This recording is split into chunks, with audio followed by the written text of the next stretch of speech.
Hello, and welcome to the Security and Access Manager training video on our Objects and Fields tab. The main purpose of this tab is to understand and update field level security. On the left side of the screen, we have all the organization's profiles and permission sets, and on the right side of the screen, we have all the organization's objects.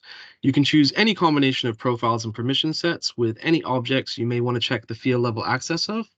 For this demo, I'm going to grab a random assortment of profiles and permission sets and a selection of objects. Once we press go, we can see a nice summary report of the object level access, which we can then export to Excel. Once you export to Excel, you can see the objects here on the left and the profiles and permission sets along the top.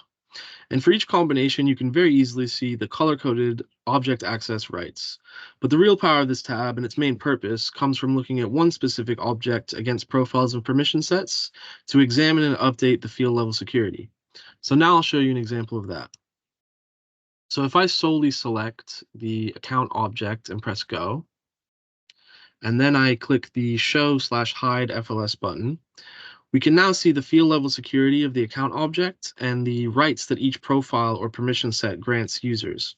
From here, we can make changes to the field level security, but before I do that, let me show you how you can export this information to Excel and what the export looks like.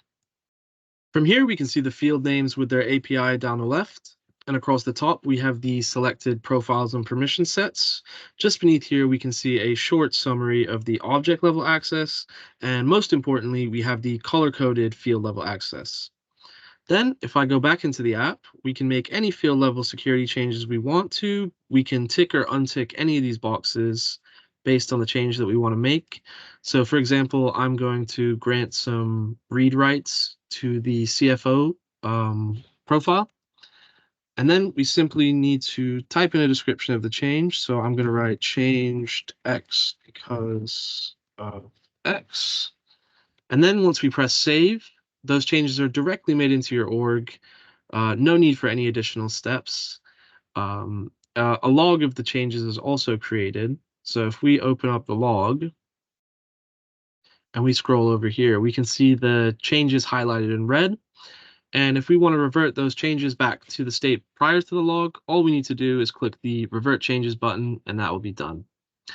That concludes this help and training video. Thank you for watching.